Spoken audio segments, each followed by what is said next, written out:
जिसके सीने में आग लगी है अपने महापुरुषों के अधिकारों को बचाने के लिए, उस बात को याद करते हुए कि जब इस देश का संविधान सौंपा गया तो बाबा साहब अम्बेडकर ने कहा था कि मुझे मेरे जाने के बाद बराबर मत समझना, जब तक इस देश का संविधान जिंदा मैं जिंदा हूं। उस एक नारा दिया था माननीय काशीराम ने, वोट हमारा राज तुम्हारा, नहीं चलेगा नहीं चलेगा। अगर भारतीय संविधान पे आ जाएगी तो हम लोग अपने खून तक एक कतरा भी है वो लुटाने से पीछे नहीं हटेंगे, भारतीय संविधान की रक्षा करेंगे। जिनकी सत्ता होती है उनको किसी के आगे हाथ नहीं फैलाना पड़ता, और जिनकी सत्ता नहीं होती वो आंदोलन करने आते हैं तो उनके ऊपर झूठे मुकदमे लगा के उनको जेल भेजने का काम जो है सरकार के लोग करते हैं। पूरे क्या आप इसकी कीमत चुकाने के लिए तैयार हैं? क्या आपके अंदर जज्बा है कि आप अपने अधिकारों के लिए संघर्ष करो? क्या आप तैयार हैं सरकार को जवाब देने के लिए? बताइए कितने दिन अपने आंदोलन को चला सकते हैं, बताइए संयुक्त आवाज में बताइए। जब मैं पूछूंगा तो अपनी आवाज को उसके साथ हाना में बढ़ाते रहिएगा। क्या 1 महीना आंदोलन चलाने की हिम्मत आपके अंदर है? क्या 2 महीने आंदोलन चलाने की हिम्मत आपके अंदर है? क्या 6 महीने आंदोलन चलाने की हिम्मत आपके अंदर है? क्या 1 साल आंदोलन चलाने की हिम्मत आपके अंदर है? 100 में से 90 शोषितों ने ललकारा है, धन धरती और राजपाट में 90 भाग हमारा। उन्होंने एक नारा और दिया है कि 100 पे 90 का शासन नहीं चलेगा, नहीं 100 पे 10 का शासन, 90 पे 10 का शासन नहीं चलेगा, नहीं चलेगा। लेकिन बुरा यह है कि उनके जाने के इतने दिन बाद भी आज भी 90% लोगों को इस देश में 10% लोग शासन कर रहे हैं। सबसे पहले तो मैं आपको धन्यवाद देता हूं, छत्तीसगढ़ के मेरे क्रांतिकारी भाइयों बहनों। आज आपने सिर्फ और सिर्फ एक बिगुल नहीं बजाया, आपने क्रांति का ऐलान किया। मैं आपकी सराहना करते हुए मुझे बड़ी गौरव हो रहा है, खुशी हो रही है कि आप अपने हक अधिकारों के लिए आओ, किसी शादी ब्याह में यहां नहीं पहुंचे, इतनी गर्मी का जो सामना कर रहे हो, अपने साधन जुटा के जो हजारों की संख्या में आप पहुंचे, आप अपने समाज, अपने हक अधिकारों के प्रति सचेत हो, इस बात की मुझे खुशी। लेकिन अधिकार अगर मांगने से मिलते तो हजारों साल से आप लोग इस देश में, हम लोग इस देश में अपने अधिकारों को मांग रहे हैं, रो रहे हैं, चिल्ला रहे हैं, अन्याय सह रहे हैं, लेकिन आज तक भी हमें अधिकार नहीं मिले। उसका एकमात्र कारण यह है, जितना मुझे समझ आया कि अधिकार मांगने से मिलते ही नहीं है, अधिकार छीनने पड़ते हैं। मांगने सिर्फ भीख मिलती है और अधिकार छीनने पड़ते हैं, और छीनने के लिए शक्ति की जरूरत होती है। और इस देश में शक्ति संगठन में है और सत्ता में। जिनकी सत्ता होती है उनको किसी के आगे हाथ नहीं फैलाना पड़ता, और जिनकी सत्ता नहीं होती वो आंदोलन करने आते हैं तो उनके ऊपर झूठे मुकदमे लगा के उनको जेल भेजने का काम जो है सरकार के लोग करते हैं।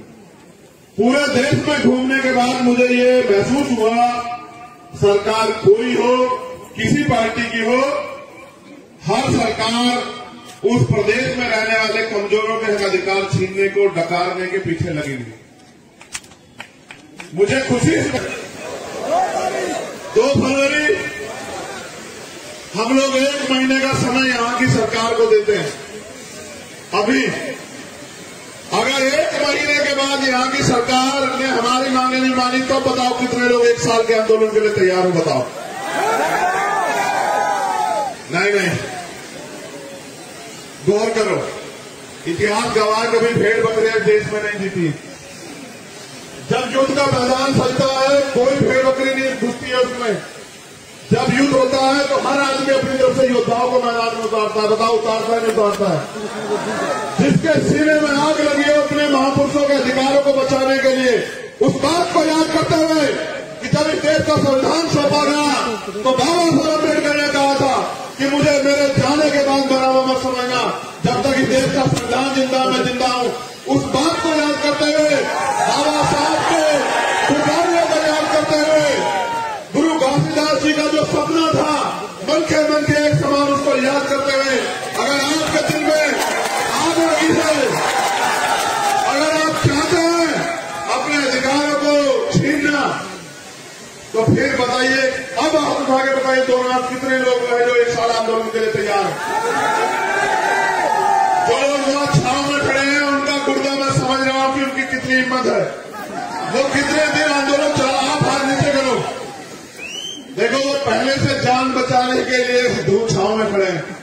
आप लोग हाथ नीचे रखना, मैं उस पेड़ के नीचे खड़े हुए लोगों के हाथ एक बार देख लो, आप मत उठाना, यही पता लग जाएगा कौन मुंह दिखाने के लिए यार किसके दिल में आ गए। आओ आगे जरा, थोड़ा धूप का स्वाद चखो, आप भी आओ। ये मेरी मां बहने बैठे, तुम लोग भी तो निकाल आओ जरा, आज नहीं निकल के आओ। मांगे से भीख मिलेगी, अगर लड़ना है तो मैदान में आओ। वहां खड़े होकर तमाशा क्यों देख रहे हो बताओ नौजवान साथियों। एक नारा दिया था मान्यवर काशीराम ने, वोट हमारा राज तुम्हारा, नहीं चलेगा नहीं चलेगा। जिनका वोट है वो यहाँ मांगने के लिए आए छत्तीसगढ़ की राजधानी में। अगर अपनी वोट का सही प्रयोग कर लो, जिस मुख्यमंत्री से मांग रहा है ये मुख्यमंत्री आपसे मांगता हो घूमेगा कि हमें भी कुछ दे दो सरकार, हमारे अपनी ताकत को पहचानो। 1 साल के लिए तैयार हो चुके हो क्या बताओ, उठाओ दोनों हाथ, अगर 1 साल के लिए तैयार हो तो हम लोग तो 2 मार्च तक हम लोग इंतजार करेंगे। अगर 2 मार्च तक हमारे अधिकार जो हमने मांगे रखे सरकार ने नहीं मानी तो फिर एक तिथि घोषित करके मैं खुद यहाँ आऊंगा, एक प्रेस कॉन्फ्रेंस करके, और 15 दिन तक हम लोग पूरे प्रदेश में घूमते रहेंगे। और फिर एक ऐतिहासिक आंदोलन हम लोग यहाँ करेंगे और यहाँ से हम लोग घर भी जाएंगे। फिर एक पर्चा लेके पूरे छत्तीसगढ़ के गांव-गांव, कस्बा-कस्बा, शहर-शहर में घूम के इस सरकार के झूठ को बेनकाब करेंगे और निकम्मी सरकारों को सत्ता में बेदखल करने के लिए तुम मुझसे झूठा वादा तो नहीं कर रहे हो मेरे साथियों, बताओ क्या तुम समाज के विश्वास के साथ विश्वासघात तो नहीं करोगे, बताओ। ऐसा तो नहीं होगा आज के आंदोलन के बाद आप घर में पड़ के सो जाओगे कि बस मुख्यमंत्री, ऐसा तो नहीं होगा। देखो मेरा एक अनुभव है, इस पे गौर करना, ये प्रैक्टिकल अनुभव है। अगर बच्चा ना रोए, मेरी माँ यहाँ बैठी है तो बताओ माँ को एहसास हो रहा होता कि भूखा है, ईमानदार से बताना। अगर बच्चा ना रोए तो माँ को एहसास होता कि भूखा है नहीं है, बताओ। जब वो रोता है तभी तो माँ को एहसास होता है भूखा है। अगर तुम अपने अधिकारों के लिए चिल्लाओगे नहीं, मांग नहीं करोगे तो इस सरकार को नहीं पता लगेगा आपको अधिकार चाहिए। सरकारें तो चंद लोगों की होती है, चंद लोगों के लिए काम करती, मैं पहले बता चुका हूं। ये भारत है, आजाद भारत। हम इस देश में गुलाम पैदा नहीं हुए, यहां बैठे सारे शख्स जो है गुलाम नहीं है। गुलाम की गुलामी की सोच होती है। हम इस देश में हमारे बाबा साहब अम्बेडकर कह के गए कि जाओ उतनी भर की दीवारों पर लिख दो कि हम इस देश के शासक है। 75 साल हो गए, हमने अपनी दीवारों पर लिख पाए, न अपने दिल पर लिख पाए, और न ही हम शासक बनना चाहते। जो शासक बनना चाहते हैं उनके अंदर आग होती है। अगर वो आग छत्तीसगढ़ में जिस दिन लग गई दिलों में, बहुजन समाज के लोगों में गारंटी से कहता हूं कि आपको किसी आगे हाथ नहीं फैलाना पड़ेगा। मेरे साथियों मेरी बात को याद है। एक धोखा और है, आप लोग भी सुनो, गौर करो। इन्होंने आज के लोकतंत्र को इस तरह से लूट लिया कि पैसे वाला ही राजनीति कर सकता है। आप ये बताओ, बाबा साहब अम्बेडकर ने कहा कि आज मैंने रानी का पेट चीर दिया, आज के बाद राजा आप बैलेट बॉक्स से मत पेटी से तैयार होगा, यानी कि आप जिसको चुन के भेजोगे वोट के जरिए वो आपका नेता बनेगा, वो आपके लिए संघर्ष करेगा। इस मंच पे बैठे लोगों में क्या कमी है जब आप पूंजीपति लोगों को, पैसे वाले लोगों को नेता बनाते हो? इस मंच पे बैठे गए लोगों में क्या कमी है आप बताओ। ये पूरे 5 साल आपके लिए सड़कों में संघर्ष करते हैं, हर कीमत चुकाने को तैयार है, जेल भी जा रहे हैं, मुकदमे भी झेले, लाठे भी खा रहे हैं। आप क्यों नहीं तय करते कि आपका नेता इनमें जो बैठे इन लोगों जैसा होना चाहिए? आप क्यों पैसे वालों को नेता बनाने के पीछे लगे हुए? अगर पैसे वालों को नेता बनाओगे तो पैसे वाले अगर चाहते तो देश में कोई गरीब नहीं रहता। आज एक प्रधानमंत्री का मित्र इस पूरे देश को लूट के जो है, और आज उसकी पोल खुल रही है, तो वो कह रहा है कि भारत को कमजोर करने की साजिश है। भारत कभी कमजोर था ना है। अगर भारत को कमजोर किया है तो आपके इस व्यवस्था ने, इस गैर बराबरी पर आधारित व्यवस्था ने किया, जिस व्यवस्था ने मेरे लोगों से हजारों साल तक लड़ने का, पढ़ने का, आगे बढ़ने का अधिकार छीन के रखा और भारतीय संविधान ने अधिकार हमें दिया है।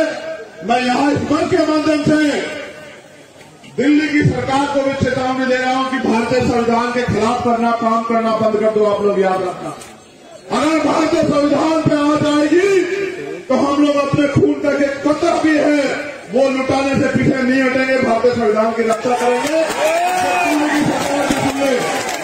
लेकिन क्या तारीख तय की है बताओ?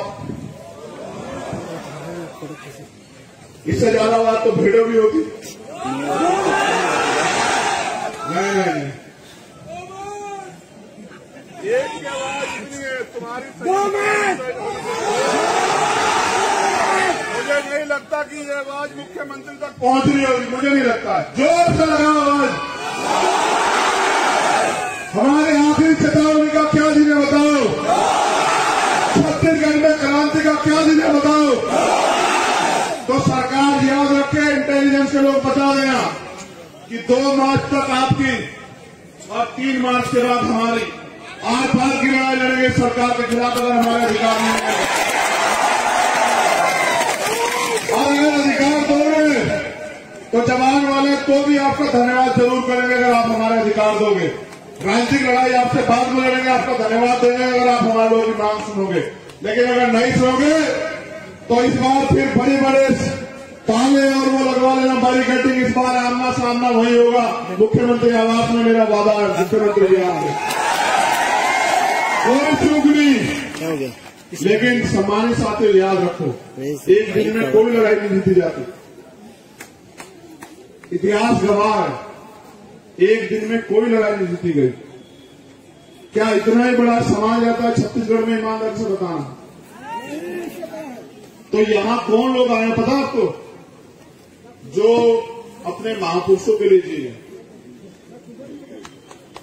जिनके पेट में भले ही रोटी ना हो, जो भले ही यहां कड़ी धूप में बैठे, लेकिन उनके दिल में अपने समाज, अपने महापुरुष, अपने अवसरों के प्रति आग लगी।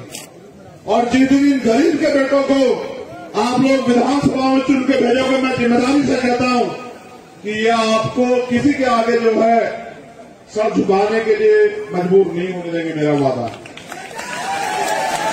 आप भी समझो, ये जो धन तंत्र पे राजनीति हो रही है, ये हमारे जो वास्तविक राजनीतिक उद्देश्य को कुचलने के लिए हो रही है। एक मंत्री जी है, मुझे बताया, यहाँ एक हमारी सम्मानित बहन बैठी है, कहते हैं वो कहते हैं कि जय भीम नहीं कहना। इस जय भीम ने तो हमें लड़ना सिखाया। बताओ सिखाया नहीं सिखाया? बताओ। अगर सतनाम का नारा हमें शांति और अहिंसा की अपील करके संघर्ष करने कहता है, तो जय भीम का नारा हमें क्रांति के साथ संघर्ष करने की अपील करता है। और हम अपने अधिकारों के लिए हर कीमत, अरे सुनो मेरे समाज के लोगों, सुनो, अगर आपके घर में जानवर हो उसको भी समय पर चारा न मिले, वो भी चिल्लाने लगेगा। इस 75 साल के लोकतंत्र में चिल्ला नहीं रहे हो। यहाँ मॉब लिंचिंग होती है, यहाँ नक्सल के नाम पे मारा जाता है, यहाँ जाति के नाम पे मारा जाता है, यहाँ अधिकार छीन लिए गए हैं। मैंने कहा आपके घर में अगर कुत्ता हो, उसके आगे से उसकी प्लेट हटा के देखना खाने की, वो आपका जो पालतू कुत्ता वो लड़ पड़ेगा आपसे। लेकिन हमारे लोग देखो कितने पालतू बने हुए हैं कि लड़ नहीं रहे हैं। तुम्हें लगता है कोई मसीहा आके तुम्हारे अधिकार देगा? अगर मसीहा पैदा होते तो बाबा साहब अम्बेडकर तुमसे नहीं कहते, बुद्ध तुमसे नहीं कहते अपना दीपक सुर बनो। मैं भी आपके जैसा इंसान हूं, आप लोगों ने मुझे यहां लाके खड़ा किया, मेरे पीछे बहुत बड़ा कोई सपोर्ट नहीं है। मेरी ताकत आप लोग हो छत्तीसगढ़ में, आप लोग ताकतवर हो। आप चाहो तो मिट्टी के आदमी को इतना ताकतवर बना दो कि वो प्रदेश की सीमाएं सील करा दो, और आप चाहो तो एक बहुत ताकतवर आदमी को इतना कमजोर कर दो कि वो अपने अधिकारों के लिए सड़क पे घूमता फिरे। आप अपनी ताकत को समझो सम्मानित लोगों, आप अपनी ताकत को नहीं समझते, इसका खामियाजा पूरे समाज को भुगतना पड़ रहा है। सोचो अगर आपने पहले से ही फैसले लिए होते और आपका प्रतिनिधित्व यहाँ होता या आपकी सरकार यहाँ होती, तो जो हजारों बहनों की इज्जतों पे हमला हुआ, जो हजारों को मारा गया, क्या उनकी जान नहीं बच जाती? ये सवाल करा खुद से कि अगर हम लोग पूरी जिम्मेदारी से अपना काम कर रहे होते, बाबा साहब अम्बेडकर ने कहा पॉलिटिक्स द मास्टर की, कहा नहीं कहा, मैंने कहा है, बाबा साहब ने कहा, बताओ कि राजनीतिक सत्ता वो चाबी है जो आपकी सारी समस्या हल कर देगी। सोचो आपकी सरकार होती है, आप 16% मांग रहे होते क्या?